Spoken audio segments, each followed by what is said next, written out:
Hello, friends, and welcome to Malicious Compliance Stories.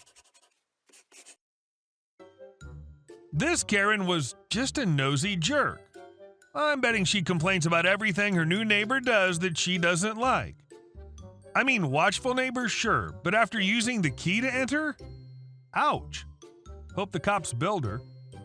But before we begin, best way to support our channel is to leave comments, like, and subscribe with the turned-on bell so you don't miss the new video every single day. Here we go. Karen can kiss my butt. As a photographer, I run into a lot of Karens. Last month, I was hired to shoot a house in a college town. In this town, it's not unusual to have children or college students come up and ask what I'm doing. That day was different. I pulled up in front of the house and noticed a neighbor and her teen son unloading a van.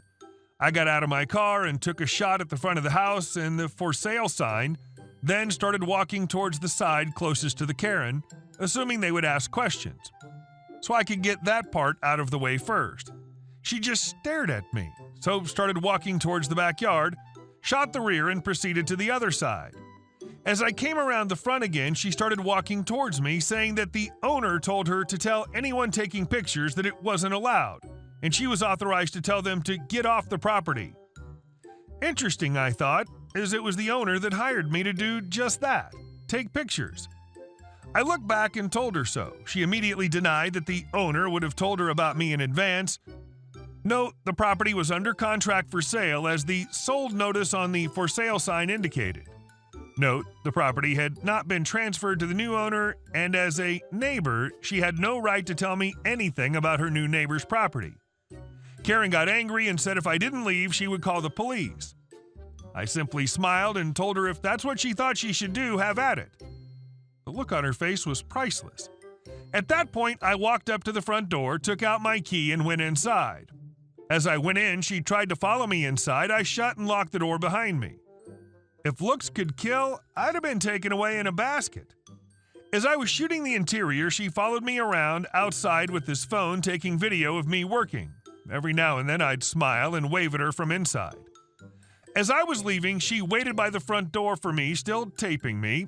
She said she'd called the police and that I should wait for them to arrive. At that point, I was done. I smiled, told her if she hadn't already to take pictures of my license plates and the police could call me if they had any questions. Then I took a picture of her.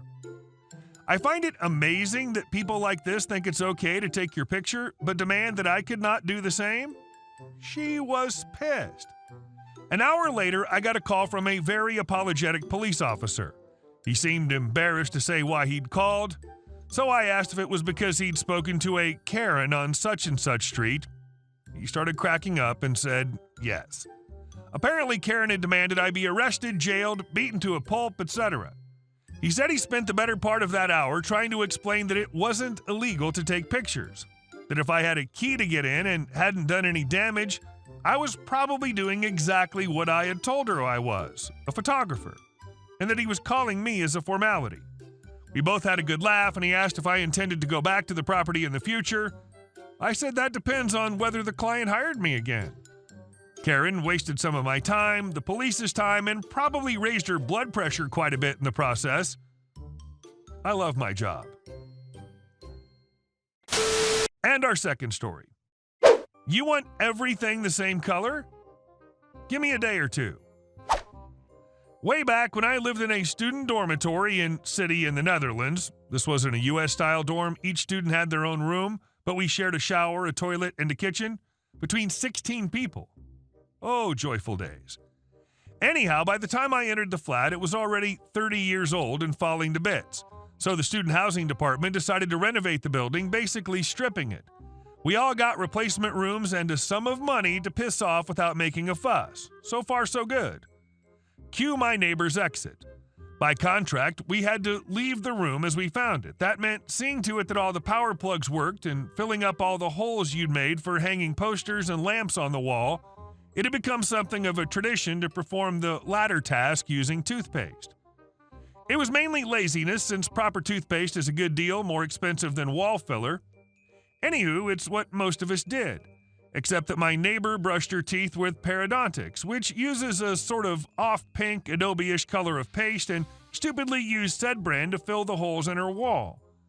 So come inspection time, the holes she'd filled with it on a white wall stuck out like sore thumbs. After about a week, she received a letter stating that she needed to make sure the walls were uniformly the same color or face 1,000 guilder, about 800 euros in today's money, fine, plus the loss of her 300 guilder deposit within 3 days. This in spite of the fact that the rooms would be demolished shortly after and that the student housing department was very lax when they actually had to do any repairs. After about 3 minutes of indignation, we threw together enough funds to visit the DIY store armed with a tube of Parodontax toothpaste, had a can of paint mixed with exactly that color, returned, and repainted the entire room, including everything in it, in solid Parodontax pink. When the inspector showed up a week later, he just stood there flabbergasted while my neighbor shoved his own letter in his face, the relevant sentence about uniformity indicated in yellow marker. She never heard anything about it again. And our next story. The truck story. In 2013, I purchased a truck from a less than reputable dealership. I was young and dumb, so I settled for the first vehicle that was within my impossibly low standards. Small truck, either old Toyota Tacoma or Ford Ranger with working air conditioning and a radio. Yes, I know, 2005 Ford Ranger. Anyways, this truck came with a whole slew of problems. Brake system got replaced 2.5 times in 3 years, differential was repaired a couple of times, fuel sensor repaired, chronic check engine light, got a CD stuck in the radio. Oh, and the undercarriage was so rusty that the step collapsed when my stepson was getting out at a gas station. Overall, this thing shouldn't have still been alive, yet somehow it was. Fast forward to summer 2016. I'm working night shift, wife is working overnight shift, we're getting our lives together in a new home together to get married in a few months, and my father was on his deathbed. Given the stress of that last part and everything else going on, we both determined we had the money to trade up from our beaters. Her car was able to sign over instantly, no problem. Selling the Ranger was a different story. So I posted pictures once again on Craigslist along with the complete maintenance history and Carfax report. The Blue Book value, as I saw, even with the absolute worst conditions possible, still had the truck at $1,300 to $1,400. I was stunned, but given the desire to be rid of the thing, I put it up for $1,000.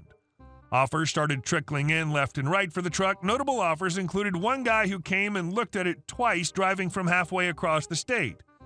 He initially offered a table saw and a shotgun, but rescinded the offer due to just needing to focus on his life. Totally understandable. The next guy came and looked at the truck, asked why the price was so low, so I referenced all of the maintenance that had been done on the truck as was stated in the Craigslist ad. He texted back and forth, even asked if a mechanic friend of his could come look at it. Mind you, by this point, this effing thing has been taking up room in my driveway for 3 weeks. I had no objections to the mechanic looking at it, except he never came to look at it. This dude then texted me an offer of $600. LMAO, no dude. I've already taken $300 to $400 off, and I've been open and honest with all the maintenance I had done and remaining life expectancy. Finally had one dude a week later come by with $900 and said he'd take it now. I proudly sold him the truck and title in 30 minutes. And our last story. HOA towed my stepdad's car. I live in everyone's favorite HOA. So one day we found out my stepdad's car had been towed and I tried to deal with them peacefully, but instead of trying to help us figure out what's going on, the board member in charge of parking ignored me and then gave me passive-aggressive responses. So did my own investigation, and it turns out whoever's processing our application keeps putting the wrong vehicle model. We have a Hyundai Genesis sedan, but they keep putting in Hyundai Tucson. We never owned a Tucson. We never even owned an SUV. My mom has driven Toyotas her whole life, and my stepdad has owned this Hyundai Genesis sedan since 2010, and I've only owned a bright red Genesis coupe. No one in this house has ever owned a Tucson. My car's always parked in the street because we're allowed 2 vehicles on the property. I don't mind leaving my car in the street because I have no problem walking a few blocks when I need to go out once in a while. I voiced this concern to the board member, we'll call him Bob, because it was clearly a clerical error that led to his car being towed. We were hoping to resolve this amicably and get our money back, but instead of trying to understand and resolve the problem, Bob simply answered with, "Submit an application," to which I said, "Yes, we submitted our application 3 times already." What happened and whose car is this? And why are they assigned to our unit? Complete a parking application. Hey, can you help us? Complete a parking application? Are you R-word? All right, screw you too then. I completed a parking application, photocopied it 365 times, and also photocopied each of his required documents, vehicle title, registration, and his driver's license 365 times. Our plan was to submit a parking application every day for the next year. In the process of this, I also learned that our CC&R state that the board member processing the parking application must send us an email letting us know that the application has been processed for each application they receive. They never did this since we bought the property, so I photocopied the part of the CC&Rs, covenants, conditions, and restrictions, where it says this, highlighted the rule, and stapled it with the application to make it clear that he must do this. My stepdad's retired, I work from home. We have time to screw around. I don't like being called R-word, and my stepdad has just about had it with this guy. About a weekend, Bob reached out to me on Facebook telling me to stop sending parking applications because he simply doesn't have the time to deal with this. Oh, but you think I have the time to deal with picking up our vehicle from the tow yard? I responded with, so it seems you finally got our parking application. Do you see where it says Genesis Sedan? Yes? Okay, good. We have about 357 more applications coming. If you want us to stop, I want the $661.13 we paid to retrieve my stepdad's vehicle. I'll take $660 if you give it to me in cash. Merry Christmas, Bob. Hope you have a good one. Oh, and don't forget to make sure it says Genesis Sedan. We don't own a Tucson. He hasn't responded since, and I'm on my way to drop off another copy of the completed parking application. Update number 1. They taped up the mail slot of the office where I'm supposed to drop off the parking application, so I ripped off the tape and put another parking application in. Sorry, Bob, you're going to have to try harder to stop me. Update number 2. No more parking applications. We now have an online system to change/update our vehicle information. The previous HOA management was fired. Hey guys, thank you all for watching the video. I'll see you in the next one.